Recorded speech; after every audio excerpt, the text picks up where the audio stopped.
گئی، یہاں اللہ کے نبی کی وفات ہوتی ہے۔ اس کے بعد صحابہ کا کیا عالم، عمر بن خطاب رضی اللہ عنہ جذبات میں آ رہے ہیں، کہتے ہیں آج سے کوئی کہے کہ اللہ کے نبی کی وفات ہوئی، اس کی گردن اڑا دوں گا۔ اللہ کے نبی کا انتقال نہیں ہوا ہے۔ جس طرح موسیٰ علیہ السلام 40 دن تک اللہ سے ملنے کے لیے کوئی طور پہاڑ پر گئے تھے، اسی طرح اللہ کے نبی بھی گئے ہوں گے۔ کوئی کہنے کی ضرورت نہیں کہ اللہ کے نبی کا انتقال ہوا ہے۔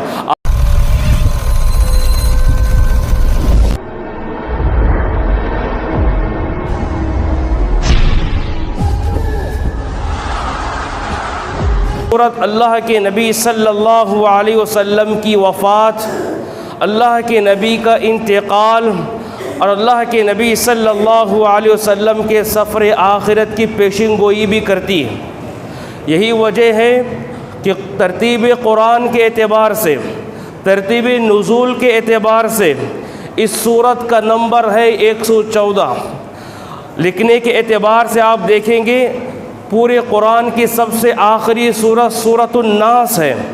لیکن آسمان سے وحی کے شکل میں نازل ہونے کے اعتبار سے سب سے آخری سورت اور سب سے آخری نمبر ہے یہی سورۃ النصر، اذا جاء نصر اللہ والفتح۔ یہ اس بات کی پیشن گوئی ہے، یہ اس بات کی دلیل ہے کہ اے نبی آپ کا اس دنیا میں بہت کم وقت رہ گیا ہے، عارضی وقت آپ کا رہ گیا ہے، آپ چند دن کے مہمان ہیں، چند دن کے بعد آپ اس دنیا سے رخصت ہونے والے ہیں۔ یہی یہ صورت پیشن گوئی عطا کرتی ہے۔ حضرات، اللہ رب العالمین کے چہیتے پیغمبر، لاڈلے پیغمبر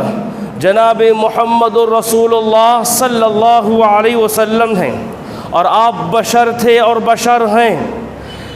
جس طرح دوسرے انسانوں کے لیے قانون ہے کہ وہ پیدا ہونے کے بعد اپنی مقدر کی زندگی گزارنے کے بعد، اپنے مقررہ وقت گزارنے کے بعد اس دنیا سے وہ رخصت ہو جاتے ہیں، یہی قانون اور یہی اصول آپ کے لیے بھی رہا ہے، آپ کے لیے بھی یہی قانون رہا۔ آپ نے جو مقدر کی زندگی لے کر آئے تھے، آپ نے مقدر کی جو عمر اللہ سے پائی تھی، وہ عمر گزار کر آپ بھی اس دنیا سے رخصت ہونے والے تھے۔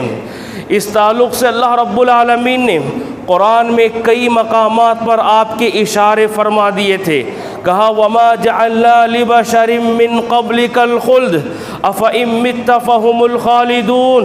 اے نبی، ہم نے آپ سے پہلے کسی انسان کو ہمیشہ اس دنیا میں رہنے والا نہیں بنایا ہے۔ اور اسی طرح اللہ نے قرآن میں صاف الفاظ میں کہہ دیا کہ اے نبی آپ کی بھی وفات ہونے والی ہے، آپ کا بھی انتقال ہونے والا ہے۔ اِنَّكَ مَيِّتٌ وَإِنَّهُمْ مَيِّتُونَ۔ جس طرح دنیا کے دوسرے سارے انسان اس دنیا میں مقدر کی عمر پا کر اور مقدر کی عمر ختم کرنے کے بعد اس دنیا سے رخصت ہو جاتے ہیں، وفات پا جاتے ہیں، آپ کے لیے بھی یہی قانون ہے کہ آپ کا بھی انتقال ہونے والا ہے، آپ کی بھی وفات ہونے والی ہے۔ سن 10 ہجری، جس میں تقریباً دین مکمل ہو چکا تھا، دین کا صرف ایک حکم باقی رہ گیا تھا، وہ ہے فریض حج بیت اللہ۔ آپ نے ابھی حج کا جو فریضہ ابھی تھا انجام نہیں دیا تھا۔ جیسے ہی سن 10 ہجری ہوئی اور سن 10 ہجری میں آپ نے حج کا حکم بھی ادا کیا اور فریض حج کی عبادت بھی آپ نے عطا کی، اور فریض حج ادا کرنے کے دوران جہاں اللہ کے نبی صلی اللہ علیہ وسلم وقوف کے عرفہ کے میدان میں آپ نے وقوف کیا، عرفہ کے میدان میں آپ نے قیام کیا،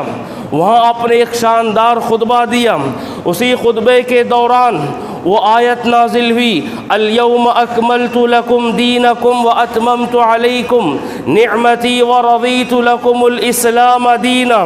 یہ آیت اس بات کی دلیل ہے، یہ آیت اس بات کی بشارت سنا رہی تھی کہ اے نبی، جس دین کو آپ نافذ کرنے کے لیے دنیا میں آئے تھے، وہ دین مکمل ہو چکا ہے، وہ شریعت مکمل ہو چکی ہے، اور آپ کا بعثت کا مقصد تھا کہ اس دنیا میں دین کو نافذ کریں،